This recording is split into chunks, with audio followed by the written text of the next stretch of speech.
I was actually super unhappy with my first SAT score. I scored lower than both of my older siblings had on their first try, and so I felt super discouraged. However, I decided I wasn't going to settle with a score that I wasn't happy with. And so over the next couple of months, I prepared and I prepared and I prepared, and I actually ended up getting a 1570 on my second try. And not only was this a better score than my older siblings, but this was actually a top 0.2% score. And so a jump like that might sound impossible, but honestly, it was only due to 6 main principles that I followed right after I got the test score back that I wasn't happy with. And so I think if you're in a similar position right now where you got a score back and you're just not happy with it, I think if you follow these 6 steps that I followed, I think you'll have similar success to what I did. So just watch the rest of this video, try it out, and let me know what your results are, because it really worked for me, and so I hope it works for you just as well. So the first step is to figure out why you got the score that you did. Spoiler, it's probably because you weren't prepared. And so this could be a number of different things. This could be I wasn't prepared for the actual content of the test. I wasn't prepared for the timing of the test. I felt way too rushed. It could be that I just had general test stress, and this was my first test in a while, or my first SAT in a while, and so I just felt completely stressed out, and I knew how to do stuff and I could have done it fast enough, but I was just super stressed out. And so this is a part where you have to just be brutally honest. You have to figure out what were the actual deciding factors, because if on your first attempt you didn't get the score that you wanted, that's something that we obviously want to change for your second attempt.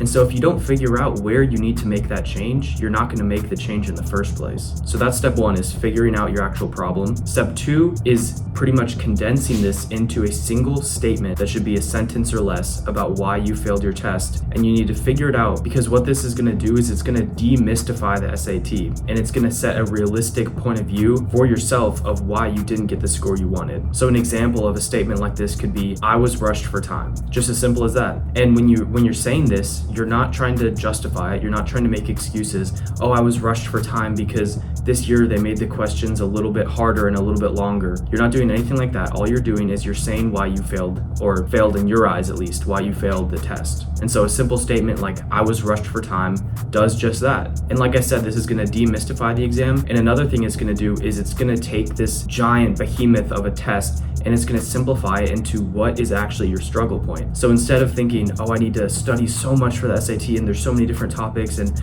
I need to learn all these different techniques and there's 50 different types of topics for math and 50 different types for reading, so like, how do I solve? No, you just simplify it down. I was rushed for time. The thing I need to work on is figuring out how to go faster. And so now all of a sudden, all of this becomes this. And so that kind of leads me into step 3, which is figuring out what actions you can take to make that statement that you just made as false as physically possible. And spoiler, it's usually just doing a lot of practice questions. So yeah, 95% of the time, the answer is just going to be practice problems, practice questions, practice tests, because the way to get better at anything is to practice doing the thing you want to get better at. And so almost all problems are just solved by doing practice problems, because any problem that you're going to have on the real SAT, you're going to have the same problem while you're doing practice problems. So if you don't know a certain math topic and that made you get a bad score on the SAT, then you're not going to know that same math topic when you're doing practice problems. And so it's going to expose you to the same set of issues and weak points that you have in a way most similar to the actual SAT.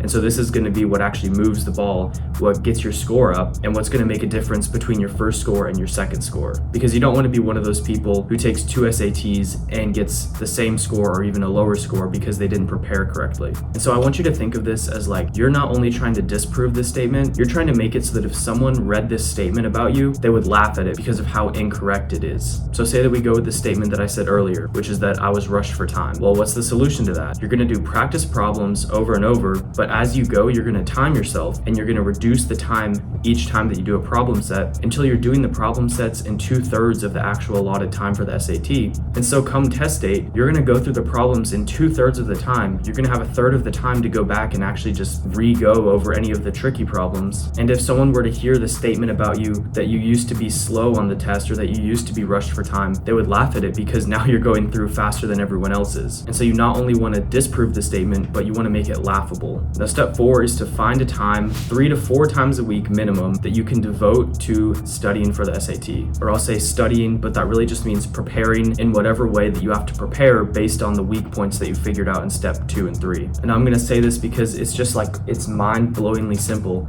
but this is the one step, this is the one thing that's standing between you and your dream score. I'm not kidding. This is the one thing, is just finding the time 3 to 4 times a week, or just if you're someone like me, I like to do something every day. It's easier for me to just wake up, know what I need to do, than to tell myself that I'll do it every other day or every 3 days or 3 to 4 times a week. So for me, I like to just do something every day. But if you're someone with an insanely packed schedule and you can only do 3 to 4 days, that's fine. But you need to have time that you're putting in consistently if you want to improve. It's just as simple as that. It's like if you want to get stronger in the gym, you have to go in and lift weights. You can't just sit at home, not go to the gym and expect for something to get better. And so for the SAT, the gym is going to be you doing practice problems. Now you can do these at home, obviously, you don't need to go somewhere else, but you need to kind of put yourself in a mindset that, okay, I'm stepping into the SAT gym and I'm not going to leave until I finish my SAT workout. But you're just not going to see results if you're not doing this consistently. And so that kind of goes into a sub-step, but I'll just call it step 5, which is that you need to actually stick to whatever plan you set out. And so I know that I said allotting time is the one thing, but this is actually the one thing holding you back, because not only do you have to set the time, but you actually have to do it consistently. And so sticking to it is the actual key part here. So you might be like, oh yeah, I'm super motivated, I'm going to study every single day. But if you only do that for a week and then you have 6 months until your next test, you're not actually going to get any results. So not only do you have to set the time, but you have to actually stick to it and stick to it consistently.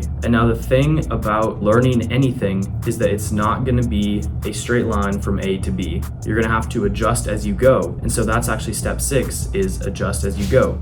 Because learning is something that's dynamic and it's fluid, and every single day you're finding out new strengths and new weaknesses that you have. So what was on the first day a weakness for you, say for example it was that you were taking too long on problems, well maybe after 2 months of studying you've gotten to a point where you can do problems quickly now, but your issue is that you're a little bit inconsistent with your simple algebra and you're making simple mistakes about just like combining terms or something like that. And so now that's what's throwing you off. And so then you're going to adjust a little bit. You're going to say, okay, speed isn't my issue anymore. Now I need to work on consistency and not making simple mistakes. And so it's cool because you see your old issues actually become obsolete. And at the same time, you uncover a new layer of weakness that you have. And so you're basically just building up your study habits layer by layer until you have every strength that you could possibly need for the SAT. And by the time that you come to the test, you've switched which weakness you work on so many times that you basically have none at this point. And so if you're looking for somewhere to actually grow all these skills and do everything that I've laid out in this video, the perfect place for you is the Student Society. And this isn't a sales pitch or something. It's completely free to join. It's free for life. And inside of there, I've spent hours and hours and hours compiling every free resource that I can find